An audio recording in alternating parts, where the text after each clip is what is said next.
রাজ্য সরকার তো বিজেপির বিরুদ্ধে, তাই উনি দেখতে গেছিলেন বিজেপির লোক মরে গেল না বেঁচে আছে, সেই উদ্দেশ্য দেখতে গেছিলেন। তবে আমি কিন্তু সাধারণ মানুষের উদ্দেশ্যে, বিশেষ করে আমার ভালোবাসার মানুষদেরকে বলবো, একটা জিনিস ভাবার বিষয়। এই যে প্রশ্নটা করেছেন, এটা বিরাট বড় প্রশ্ন। যে আনিস খানকে অভিযোগ, পুলিশ আনিস খানের বিষয়ে অভিযোগ উঠেছে, পুলিশ তাকে ছাদ থেকে ঠেলে ফেলে দিচ্ছে। তারপরে আবু সিদ্দিককে পুলিশ থানার মধ্যে পিটিয়ে মেরে দিল ঢোলাতে। তারপরে তামান্না, ছোট্ট একটা বোন, যার রাজনীতির কোনো পরিচয় নেই, তার বাবা কি করে মা কি করে বাদ দিন না, তার কথা বলুন। ছোট্ট একটা বোন, সে কলতলাতে ছিল, পানির ব্যবহার করছিল, সে যাই করুক পানি কলতলাতে ছিল, সেই জায়গায় বোম ফাটিয়ে উৎসবের মতো আনন্দ করে তাকে হত্যা করা হলো।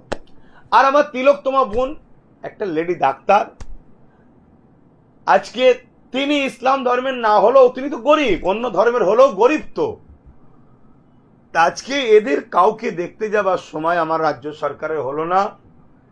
এদের বিষয়ে কোনো রকম জিনিস ভাবার না, মানে তাদের পাশে দাঁড়াবার দেখার রাজ্য সরকার সময় নেই।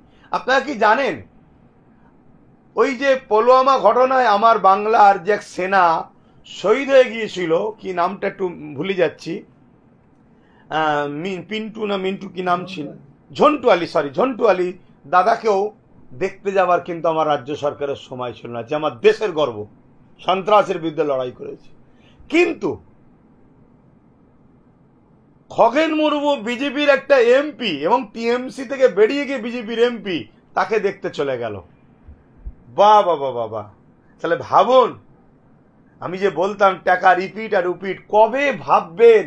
বিশেষ করে এই সংখ্যা লঘু মুসলিম সমাজ কবে ভাববেন? আজকে বড় দুঃখ, কেউ কখনো তার কওমের কেউ নেতৃত্ব দিলে তাকে দালাল বলে না, শুধু মুসলমান। সেই দেখুন ঐসিকেও দালাল বলছে, এখানে নওশাদকে বলছে, আব্বাসকে বলছে। আর অথচ কেস করবে কে? এনআরসির বিরুদ্ধে, এনপিআর এর বিরুদ্ধে, সি এর বিরুদ্ধে, বা মুসলিম সমাজের অধিকারের জন্য লড়বে কে? বা পিছিয়ে পড়া আদিবাসী দলিত সাঁওতাল বাগদি লড়বে কে? সেই নওশাদ। আর ওখানে সেই বিল ফাটছে কে? আমাদের ভাই উনি, কথা বলছি সাহেব। কিন্তু দেখুন ওনাকেও দালাল, ইনাকেও দালাল। এটা কি চলছে?